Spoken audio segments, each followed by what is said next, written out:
schéma de fonctionnement et faire en sorte, dans le cadre de nos compétences, de soutenir et d'accompagner les plus fragiles.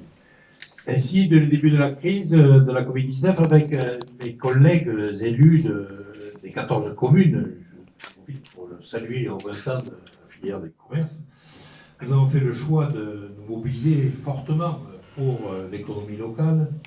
Plusieurs dispositifs ont été mis en place aux côtés des partenaires institutionnels et consulaires, bien évidemment, et en complément des aides décidées au niveau national ou régional. Un budget conséquent, probablement l'un des plus importants au niveau régional, comme vient de le souligner André Jarry, a été provisionné en 2020. Aujourd'hui, de façon globale, ce sont pas moins de 13 millions d'euros qui ont déjà été mobilisés pour venir en aide aux commerces et aux entreprises de notre territoire, frappés par les mesures de fermeture obligatoires, mais également aux filières phares que sont, comme tu le soulignais André, la conchyliculture et le thermalisme. Cette Agropole Méditerranée, par le biais de son fonds d'urgence spécifique, créé dès le mois de mars 2020, a attribué 5,2 millions d'euros d'aide à plus de 2000 commerçants, artisans, indépendants et TPE de moins de 10 salariés éligibles et soumis à une fermeture administrative imposée par décret, qui ont ainsi bénéficié d'une aide forfaitaire pouvant aller jusqu'à 2 000 euros.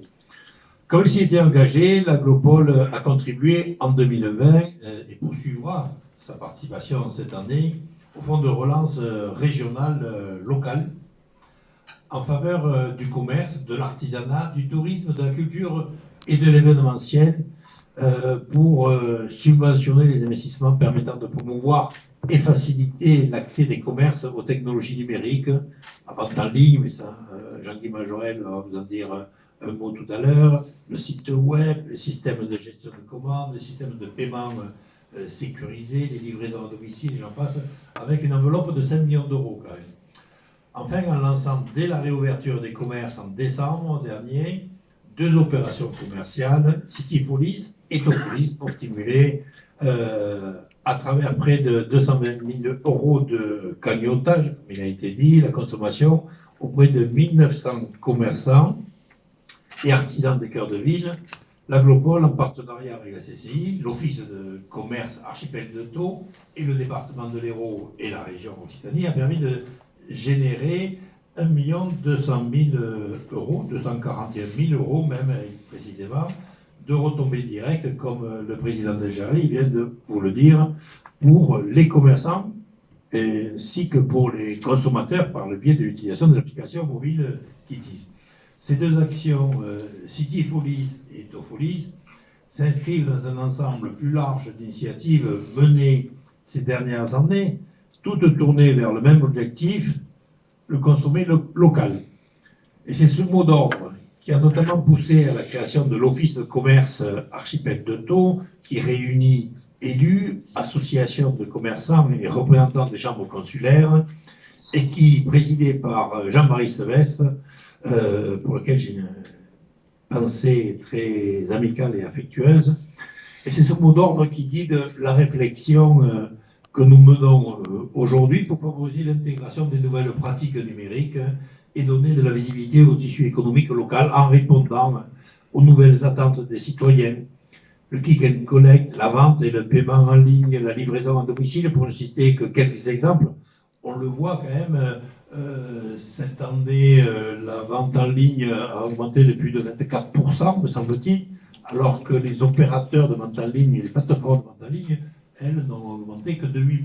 Donc ça prouve qu'il y a une évolution dans les mentalités et il y a un nouveau système qui est en train de se mettre en œuvre, mais ça, Jean-Guy va vous en parler tout à l'heure. Et je peux vous annoncer que nous allons lancer, donc, avant l'été, une solution numérique 100% locale, véritable marketplace, ou plutôt en bon français, une place de marché, qui proposera un espace commun, ouvert à tous les commerces du territoire de cette Agropole Méditerranée, ainsi qu'aux services culturels et touristiques aussi, parce que je crois qu'il faut faire ce lien entre la consommation locale, la culture, mais aussi notre attractivité touristique. C'est un pari sur l'avenir que nous faisons, et quelle que soit la durée de la crise, de tels investissements sont précieux pour s'adapter et ne pas subir ces nouveaux modes de consommation. C'est en menant des actions ambitieuses comme celle-ci, en concertation avec tous les acteurs et représentants du territoire, que nous permettrons à nos commerces de proximité de se développer. Ce plan de soutien à l'économie locale dont je viens en quelque sorte de vous dresser le premier bilan financier était nécessaire. Et je reste persuadé que nous accomplissons pleinement notre devoir d'élus et d'acteurs publics dans ces actions. Mais la crise sanitaire n'est pas encore terminée. D'ici là, nous devons faire face. Et c'est pourquoi je vais passer la parole tout de suite à Jean-Guy Majorel.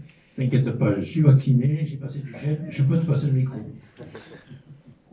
Merci, Président. Donc, CCI, cher André. Donc, effectivement, face à la crise sanitaire et aux périodes de confinement, l'ensemble du tissu commercial de cette agropole méditerranée doit faire face aux nouveaux modes de consommation et faire évoluer ses pratiques pour s'adapter et répondre aux attentes et besoins des consommateurs. Donc, le Président a évoqué effectivement une augmentation de 24% de la vente en ligne. Si on parle en volume, nous sommes passés de 9% de vente en ligne fin 2019 à 15% en volume à fin 2020. Donc finalement, la crise sanitaire a amplifié l'anticipation de la vente en ligne de 4 à 5 ans. Donc il fallait, par rapport à cette accélération de la vente en ligne, qui représente 15% en volume des ventes, évoluer. Et pour favoriser l'intégration de nouvelles pratiques numériques et donner de la visibilité au tissu économique local, cette agropole méditerranée va déployer avant l'été sur son territoire une solution numérique 100% locale et proposer un espace commun, ouvert à tous les commerces, ainsi qu'aux services culturels et touristiques. C'est important dans une aglo aussi marquée par le tourisme et la culture. L'ensemble du commerce de proximité aura donc la possibilité d'accéder à la vente en ligne. Alors comment ça marche ? L'idée est de mettre en place une place du marché numérique. Place, on verra sur le site, comme le marché, on verra, seront mis en avant tous les commerçants. On pourra faire une entrée par des produits, mais l'entrée principale sera par les commerçants. Ce sera une sorte d'espace public mis à disposition de notre territoire, permettant entre autres commerçants de vendre directement en ligne aux habitants. La solution numérique déployée par cette agropole méditerranée consistera à proposer une boutique en ligne pour chaque commerçant, artisan ou service culturel et touristique de proximité du territoire. L'ensemble de l'offre s'intégrera directement sur le site internet de cette agropole méditerranée, mais aussi sur celui des 14 communes du territoire. L'ensemble du tissu commercial, touristique ou culturel aura la possibilité de créer sa propre boutique en ligne sans abonnement mensuel à sa charge, c'est important. Et l'intégration des sites internet déjà existants des commerçants sera évidemment possible. Et l'outil proposera des fonctionnalités requises permettant aux professionnels de suivre le détail de leur activité. Aussi bien le système de facturation automatique, de gestion des stocks, de comptabilité, de bons de retrait. Et le retrait des commandes faites par les clients en ligne auprès des commerçants pourra se faire évidemment sur place, mais aussi à domicile, puisqu'il est prévu une logistique de livraison à domicile qui sera assurée par un prestataire qui sera retenu pour déployer la solution numérique. Donc une solution complètement complète, si je puis dire, intégrant la prestation de livraison. Nous travaillons évidemment en étroite collaboration avec la CCI et plus particulièrement l'Office de commerce, notamment sur le portage de l'offre aux commerçants, puisqu'il va falloir évidemment faire une mise en main aux commerçants de cette nouvelle application. Donc on est sur du court terme, puisque les réunions d'information à l'attention des professionnels intéressés aura lieu au cours du mois de mai, et l'application devrait être disponible avant la saison touristique du mois de juin. Voilà, on espère avec cette application, effectivement, permettre aux commerçants d'avoir une vraie nouvelle possibilité de déployer leur activité via la vente en ligne à partir des produits locaux. Voilà, Président. Merci Jean-Guy.